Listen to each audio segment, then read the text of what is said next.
I Vinod Yadav welcome you all again on my YouTube channel VIN chemistry. देखिए आज के इस लेक्चर में हम लोग जो पीरियोडिक क्लासिफिकेशन ऑफ एलिमेंट्स जो चैप्टर है जो 10th में भी है 11th में भी उसी को कंटिन्यू करूंगा। जैसा कि पिछले 2 लेक्चर्स में आपने देखा था कि मैंने आपके साथ स्टार्ट किया था historical development of periodic table. ठीक है, आज भी हिस्टोरिकल डेवलपमेंट का आखिरी टॉपिक होगा और आज हम डिस्कस करेंगे डिटेल में मेंडलीव पीरियोडिक टेबल। क्या डिस्कस करेंगे? Mendeleev's periodic table, MENDELEEV Mendeleev's periodic table. काफी इंपॉर्टेंट है ये, पहले बता देता हूं आपको, काफी इंपॉर्टेंट है हिस्टोरिकल डेवलपमेंट्स के अंदर। ठीक है, तो देखिए पहले तो इसके बारे में सोचिए मेंडलीव था कौन। जो मेंडलीव नाम का जो वैज्ञानिक था वो रशिया के वैज्ञानिक थे। कहां के वैज्ञानिक थे? तो रशिया के वैज्ञानिक थे। इनका पूरा नाम था डेमिट्री इवानोविच मेंडलीव। ठीक है, ये रशिया के अंदर केमिस्ट्री के प्रोफेसर थे पीटर्सबर्ग यूनिवर्सिटी के अंदर और इन्होंने बड़ा अच्छा काम किया था पीरियोडिक क्लासिफिकेशन के अंदर। इस वजह से इनका जो काम था it was considered as the real breakthrough in the classification of element. तो देखिए जब मेंडलीव ने अपना काम शुरू किया था तो वो केवल कितने एलिमेंट्स के बारे में जानता था? वो जानते थे 63 एलिमेंट्स के बारे में। तो ये ध्यान रख लेना। ठीक है, उन्होंने क्या उन्होंने हर एलिमेंट के एटॉमिक मास को स्टडी किया ढंग से, इंडिविजुअली एटॉमिक मासेस को लिखा, यूं समझ लीजिए आप। ठीक है, और साथ में उन्होंने फिर एटॉमिक मास को रिलेट किया इन एलिमेंट्स की फिजिकल और केमिकल प्रॉपर्टीज के साथ, फिजिकल और केमिकल प्रॉपर्टीज के साथ। और जहां तक केमिकल प्रॉपर्टीज की बात है, उन्होंने केमिकल प्रॉपर्टीज में केवल क्या लिए थे? इन एलिमेंट्स के द्वारा बनाए जाने वाली ऑक्साइड्स और हाइड्राइड्स को स्टडी किया था। ठीक है जी, और बाद में उन्होंने क्या किया? उन्होंने फिर ये किया था, he took 63 cards,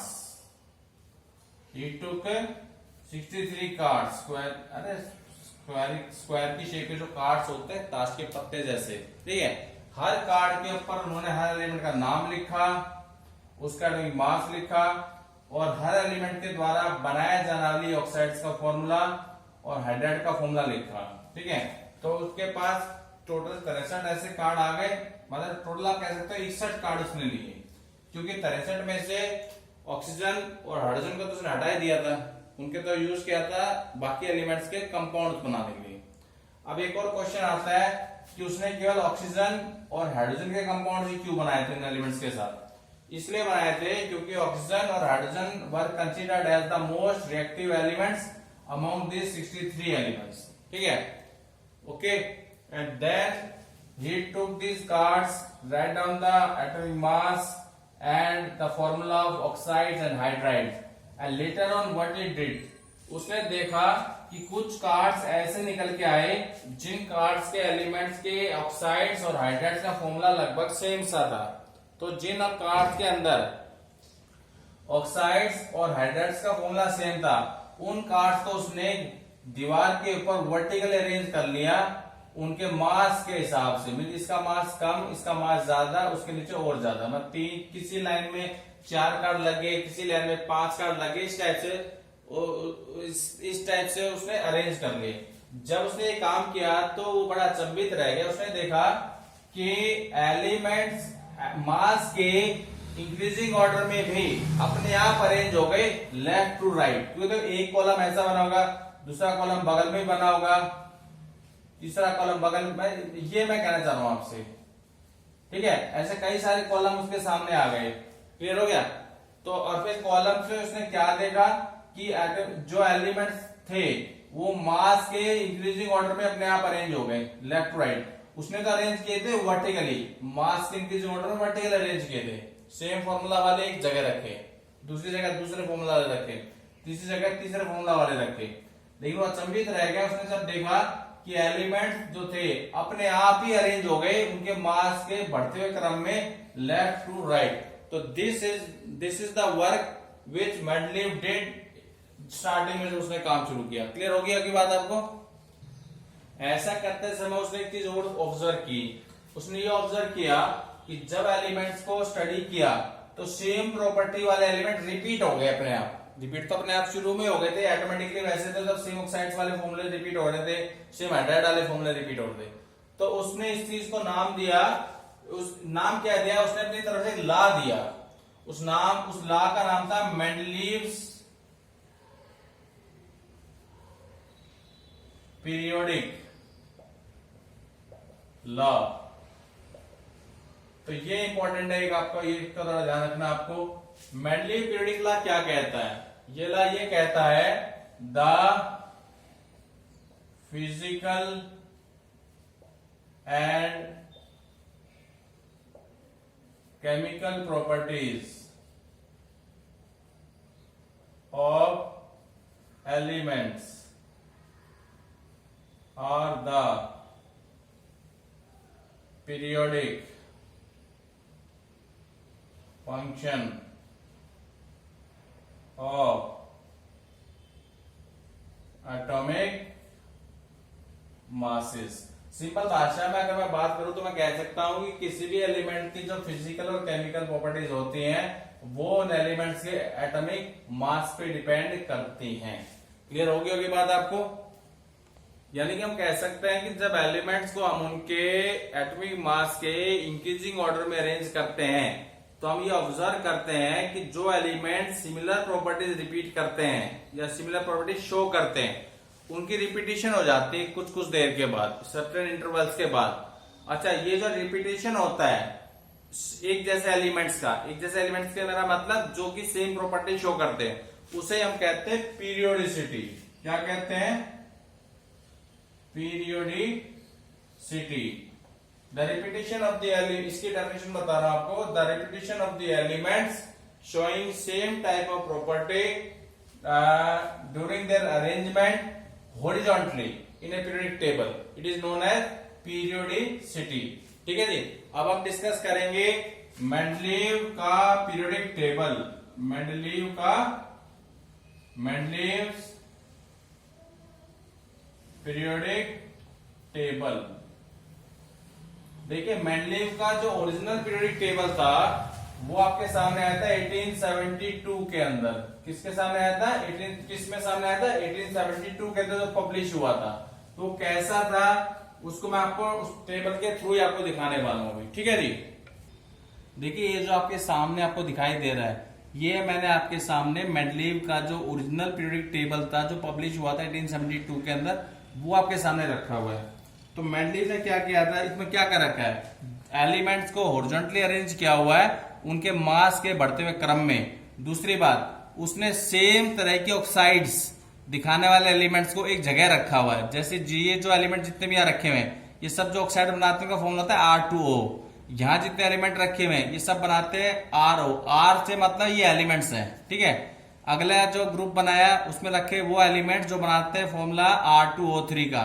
fourth group में रखा RO2 वाले और RH4 वाले, हाइड्राइड भी शुरू हो गए।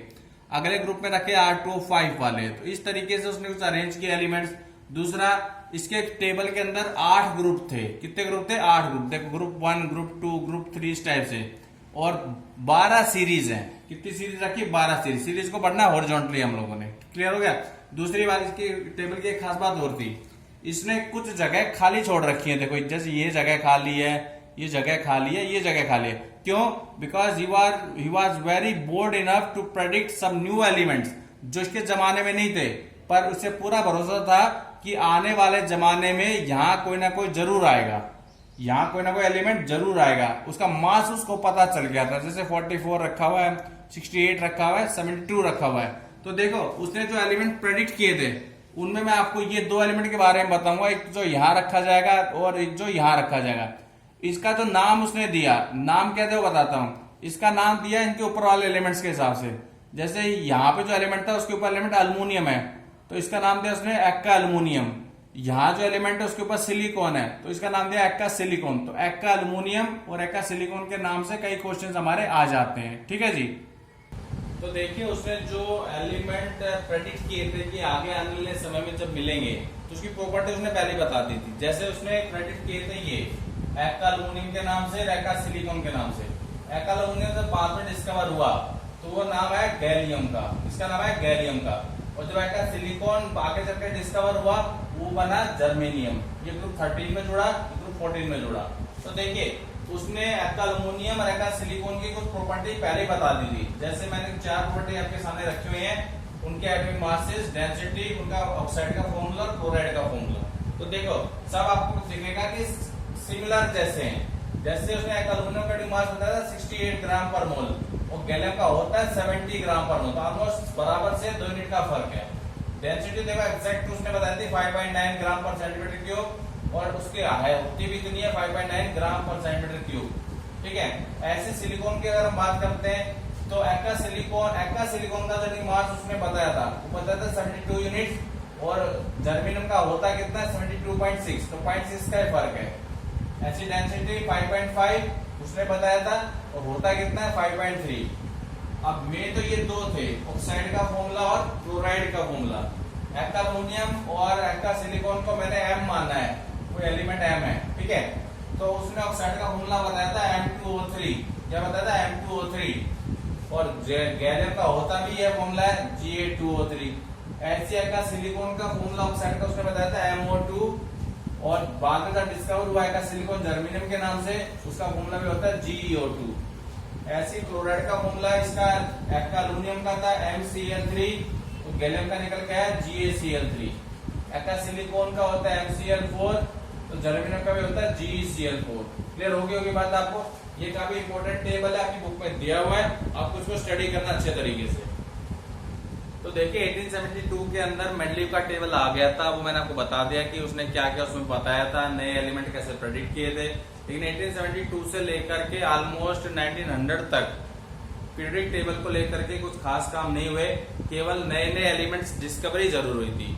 हाँ, उस डिस्कवरी का फायदा ये जरूर हो गया कि आपको गैलियम और सिलिकॉन मिल गए थे और गैलियम और सिलिकॉन की जगह वहीं रखी गई थी जहां पे मेंडलीव ने अपने पब्लिश्ड टेबल के अंदर जगह बताई थी उनकी। इसके अलावा स्कैंडियम भी मिला था और इसके अलावा नोबल गैसेस की डिस्कवरी हुई थी। 1900 तक कोई काम नहीं हुआ था, 1900 के आसपास ही नोबल गैसेस की डिस्कवरी हुई। तो नोबल गैसेस को फिक्स किया गया था मेंडलीव के टेबल के अंदर ही एक नए ग्रुप के साथ। मीन मेंडलीव टेबल का जो ग्रुप था, मेंडलीव टेबल जो था जो 1872 में आया था उसमें जो ग्रुप थे वो 8 ग्रुप थे। कितने ग्रुप थे? 8 ग्रुप थे। आप अपनी बुक के अंदर देखना। ठीक है। लेकिन जब नोबल गैसेस आई तो एक ग्रुप को और जोड़ दिया गया। ठीक है। उसका नाम दिया गया जीरो ग्रुप। क्या नाम दिया गया? Zero group. तो देखिए अभी आपके सामने जो टेबल दिखाई दे रहा है ये मॉडिफाइड मेंडलीव टेबल है। 1872 के बाद जो नोबल गैसेस की डिस्कवरी के बाद जो आया था, 1900 के बाद आप कह सकते आया था। ठीक है। इसमें बहुत सारे एलिमेंट्स नए जुड़े हुए आपको दिखाई दे रहे होंगे। जैसा कि एक तो जो पुराना जो टेबल था उसमें 8 ग्रुप थे, पहले ग्रुप से लेकर के 8वां ग्रुप। अब एक ग्रुप और जुड़ गया जीरो ग्रुप के नाम से। जीरो ग्रुप के अंदर कौन से एलिमेंट रखे गए हैं? नॉन रिएक्टिव नोबल गैसेस सारे रखे गए हैं। और इसके अलावा आप नीचे देखिए 14 एलिमेंट्स के 2 पीरियड्स जोड़े गए हैं, लैंथेनॉइड्स और एक्टिनॉइड्स के नाम से। ठीक है। इन्हें भी अलग से रखा गया था। और अगर आप ध्यान से देख रहे होंगे तो देखो यहाँ पे स्कैंडियम एक एलिमेंट है आपके सामने। देखो यहाँ पे दिखाई दे रहा है ये वाला स्कैंडियम Sc।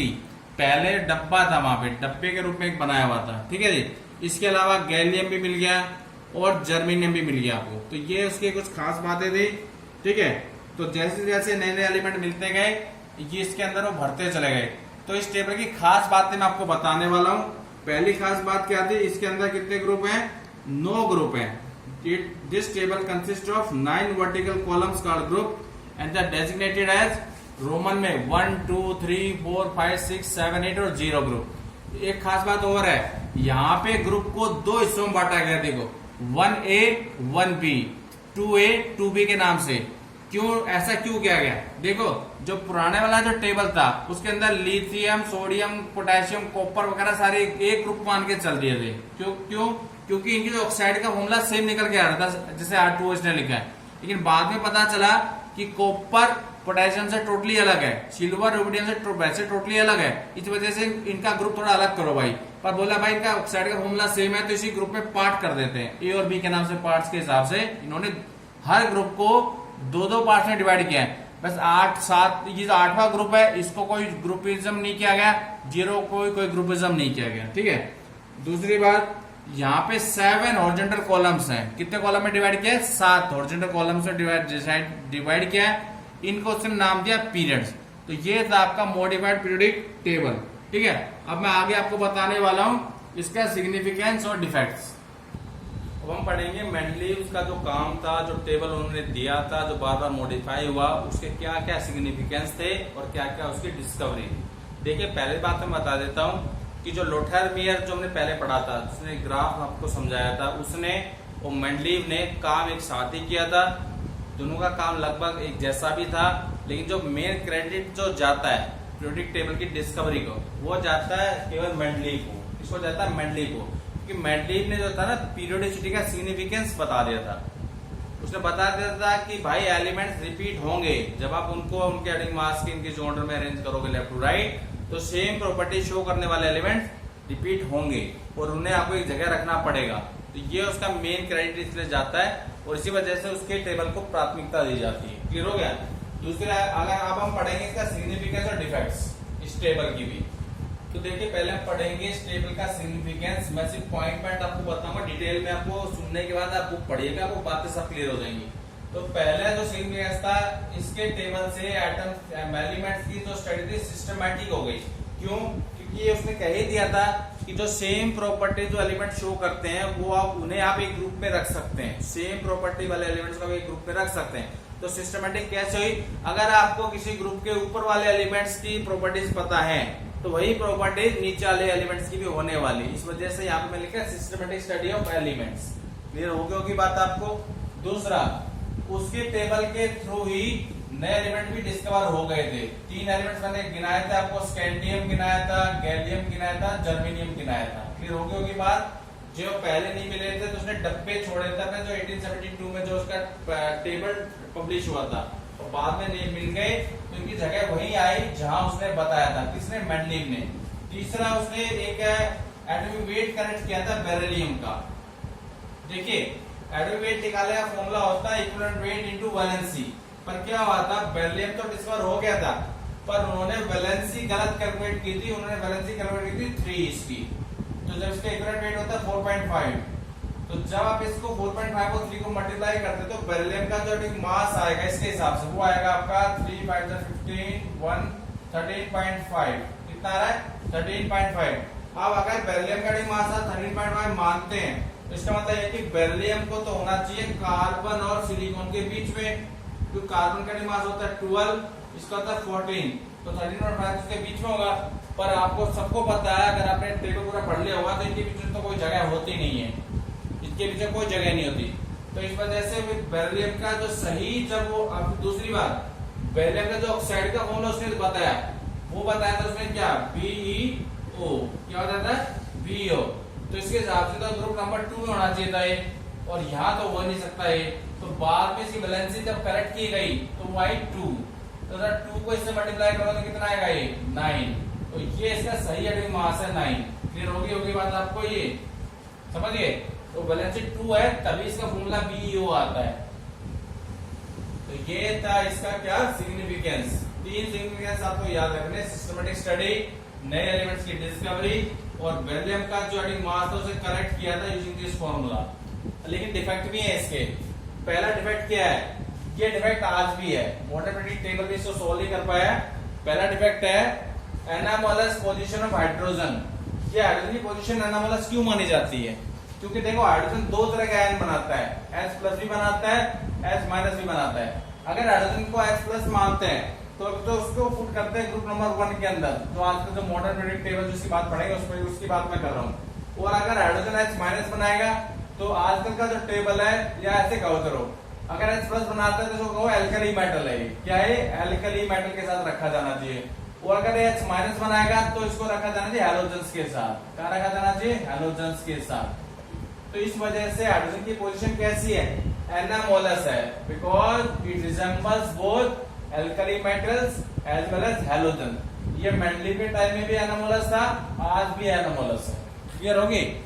दूसरा जो इसका डिफेक्ट था, दूसरा डिफेक्ट ये था कि यहाँ पे इसने ये तो कहा था मेंडलीव ने कि एलिमेंट्स को हम लोगों ने मास के इंक्रीजिंग ऑर्डर में लगाना है, लेकिन यहाँ पे इसने खुद अपने आप ही कुछ ऐसे एलिमेंट आगे रख दिए जिनका मास कम था, जैसे प्रॉपर्टीज के हिसाब से उसने प्रॉपर्टीज के हिसाब से रख दिया उसको। जैसे आर्गन को पहले रख दिया तो ऊपर, सॉरी पोटेशियम को बाद में रखा। अब देखो आर्गन का आप वैसे तो सही है, पोटेशियम बाद में है, आज भी बाद में है, क्योंकि इसका एटॉमिक नंबर जो आजकल चलता है इसका नंबर 18 है, इसका 19 है, पर इसके टाइम एटॉमिक नंबर था नहीं। मास के हिसाब से तो गलती मानी जाएगी उसकी कि भाई आर्गन का जो मास है वो तो 39.9 यूनिट्स और पोटेशियम का 39.1 यूनिट। तो इसने ये नहीं बताया, मैंने इसको पहले ही क्यों रख दिया। ठीक है, ऐसी कोबाल्ट और निकल को भी हम ले सकते हैं। कोबाल्ट का मास है 58.9 यूनिट, निकल का मास है 58.7, तो निकल पहले आना चाहिए था, पर इसे रख दिया कोबाल्ट को, और इसलिए कोई जस्टिफिकेशन इन्होंने नहीं दी। ठीक है जी। तीसरा है, ये सबसे इंपॉर्टेंट है, आइसोटॉप्स की पोजीशन। आइसोटॉप का जैसे मैं एग्जांपल लेता हूं, मान लो मेरे पास आना 3 आइसोटॉप हाइड्रोजन के हैं, H11, H12, H13।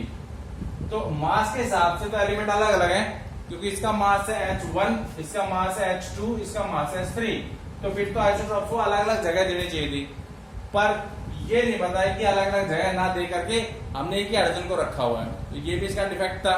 It do not give justification कि why he took only this one, don't took this two. ठीक है, इसके अलावा जो बाद में जो मॉडिफाई भी हुआ टेबल या जो उसने पब्लिश किया था, उसके अंदर भी आपने देखा होगा कि डिसिमिलर एलिमेंट्स को एक जगह रख दिया। क्यों? क्योंकि उनके ऑक्साइड्स और उनकी दूसरा जो हाइड्राइड, उनका फॉर्मूला सेम आ रहा था। जैसे लिथियम, सोडियम, पोटेशियम को उसी ग्रुप में रखा और कॉपर, सिल्वर, गोल्ड को उसी ग्रुप में रखा। क्यों भाई? जबकि आप सबको पता है ये एलिमेंट टोटली अलग है, ये एलिमेंट टोटली अलग है, लेकिन उसने एक जगह क्यों रखा? क्योंकि इनके आयन सेम मान के चल रहा है, वो Li+, Na+, A+, Cu+, Ag+, Au। हालांकि उसके टाइम में आयन वाला फंडा नहीं था, क्योंकि एटॉमिक नंबर नहीं थे। ठीक है, आप क्या कहोगे? इनके ऑक्साइड का फॉर्मूला सेम था, इस वजह से उसने एक जगह रख दिया इसको। ठीक है, इसके अलावा ये जो 2 एलिमेंट है, आज का जो टेबल आप पढ़ रहे हैं उसमें इनका ग्रुप सेम है, मॉडर्न पीरियड टेबल इनका ग्रुप नंबर सेम है। और लास्ट पॉइंट ये था कि जो लैंथेनॉइड, एक्टिनॉइड, जो मॉडिफाइड टेबल मैंने आपको बताया था उसमें नीचे रखे हैं, उन्हें मेन फ्रेम में क्यों रखा गया? और ये आजकल बता दिया गया है कि ये आजकल भी अलग क्यों रखे गए हैं। ये अलग इसलिए रखे गए हैं, आगे चल के आपको जब ब्लॉक में डिवाइड करेंगे टेबल को तो पता चलेगा S block, P block, D और F ब्लॉक, तो ब्लॉक वाइज रखा गया है। इस वजह से ये जो 2 कैटेगरी है, lanthanoid, actinoid, they are known as F block element. ये आगे चल के आपको पता चलेगा, उसको नहीं पता था, बस उसने अलग रख दी, बोला भाई अलग है, अलग रख लो इनको। ठीक है, तो ये सब कुछ था हमारा मेंडलीव पीरियड टेबल से रिलेटेड। अगर आपको लेक्चर अच्छा लगा और इसे लाइक कीजिएगा, शेयर कीजिएगा, तो बुक से जरूर पढ़ाई कीजिएगा और चैनल को सब्सक्राइब कीजिएगा। Thank you very much.